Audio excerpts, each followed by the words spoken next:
você gosta muito do contencioso de sócio, societário. E muita gente de casa tem muita dúvida com relação a esse ponto, que é como que você enxerga o judiciário nisso tudo?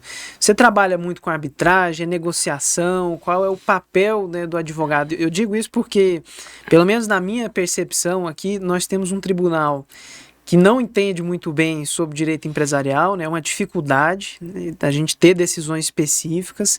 Se você vai para São Paulo, você tem câmaras especializadas e tudo mais, até existe um projeto para trazer isso para cá, mas a verdade é que o judiciário ele imprime uma incerteza e uma insegurança muito grande, até mesmo nos clientes, né? Os clientes a gente percebe que eles entendem muito sobre o jurídico e eles têm essa dificuldade.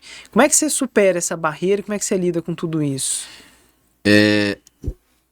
Até boa sua pergunta para que não gere uma impressão diferente de mim, para quem está me assistindo e não me conhece. Eu amo conflito societário, é o que eu gosto de fazer intelectualmente falando, mas eu amo ainda mais evitar conflito societário, porque além de tudo, eu me vejo como alguém que contribui com vidas e projetos e legados de pessoas. Isso me gera uma responsabilidade muito grande. Gigantesca, né? Eu jamais estimulo alguém a ir para um conflito. O conflito é a última coisa a se fazer num negócio. Primeiro porque um conflito é ruim para todo mundo. Conflito societário é ruim para ambos os sócios e principalmente para o negócio, né? Então, eu busco sempre evitar o conflito. Sempre que alguém chega até mim com algum tipo de conflito societário, eu quase que psicologicamente tento exaurir ao máximo para ver se essa pessoa precisa de mim, inclusive, ou se ela não pode resolver com uma conversa, né, com seu sócio, porque tem muita questão que às vezes é até pessoal. Então acho que a gente tem esse papel como advogada, não estimular conflitos. O dinheiro não está acima de um propósito nosso de servir alguém. Eu falo muito isso. Algumas situações, infelizmente, não são resolvidas num diálogo, né? Quando não há esse diálogo, hoje, sobre especificamente o judiciário, eu gosto muito da arbitragem, eu sou árbitro de conflito societário na ACIEG e na Camis Brasil. Estou arbitrando um conflito societário nesse momento. Que legal. E entendo que a arbitragem te possibilita ter especialistas nos assuntos específicos conduzindo esse processo. Nós temos juízes aqui em Goiás muito conhecedores de direito empresarial, né? Não vou citar nomes para não esquecer de algum, mas eu falo que é um número expressivo, inclusive. Mas, infelizmente, como não há uma vara especializada, eles não estão locados em varas especializadas. Então, um processo nosso cair num juiz desse é uma sorte do acaso aleatório, né? Infelizmente, que se a gente tivesse varas especializadas, eu gostaria muito desses juízes lá.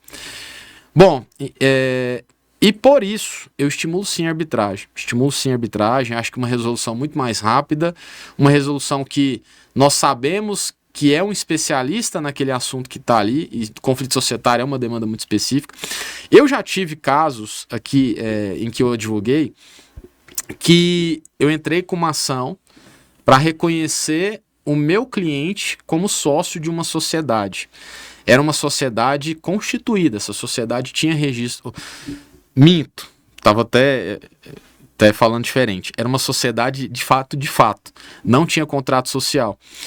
E aí eu entrei com uma ação para reconhecer a existência de sociedade de fato, não o status sócios, a sociedade de fato. O juiz de primeiro grau julgou improcedente porque não tinha contrato social. Então eu falei, mas se tivesse contrato social, eu não tinha entrado com a ação, realmente, né? Recorri, o tribunal realmente reformou a decisão, porque era teratológica. Mas é um caso específico de uma situação que pra gente do empresarial às vezes é básico, mas para alguém que tem 20 mil processos revisionais e de outros assuntos e que está focado em estudar aqueles outros assuntos, quando pega uma causa societária é difícil a pessoa entender aquele conceito societário. Então, a falta de especialização não é o demérito da magistratura. É porque, de fato, não tendo a vara especializada, o volume de processos societários é muito menor que os demais. E ele trabalha com os demais. Os juízes que a gente tem hoje que gostam de societários são especialistas por amor ao estudo do societário, né? Então, estimulo muito a arbitragem. Sabe um lugar que, inclusive, é uma dica para quem está em casa e que quer estudar a área de direito societário? Hoje a gente tem um local de conflito societário bastante técnico e rápido, que chama Junta Comercial. O André Santa Cruz e a Amanda e o Alan Turan, todos meus amigos, então faço menção aos três, fizeram uma verdadeira revolução nas normas de registro de junta comercial, do DREI especificamente. E as novas instruções normativas, ela te permite anular contrato social na junta comercial, né? Cancelar, na verdade, é o termo técnico, né? Isso é fantástico, a celeridade disso. Hoje, se tiver indício de falsificação de contrato de alteração do contrato social, você consegue suspender na junta comercial, sem o judiciário. Você consegue cancelar alterações que não cumpriram requisitos legais. Então, hoje, para quem advoga na área societária, fica uma dica também: estude o manual de registro de sociedades limitadas, de sociedade anônima, enfim, mais especificamente sociedade limitada, para quem está começando, acho que é o primeiro, que ali tem uma riqueza de prática. Leonardo, onde que eu aprendo a prática? Começa por isso. Lê o manual de registro de sociedade limitada do DREI. Eles vão ver o que tem lá dentro. Ali é para quem ainda não entendeu. Aconteceu uma revolução em conflito societário na presidência, na diretoria desses três grandes amigos que eu citei. Ó, pessoal, já anotem essas dicas, porque são dicas de ouro, viu? Eu mesmo, particularmente, não sabia dessa questão da junta, e eu acredito que a maioria esmagadora dos profissionais também não conhece, então já fiquem com essa dica, que essa aqui é uma dica especial.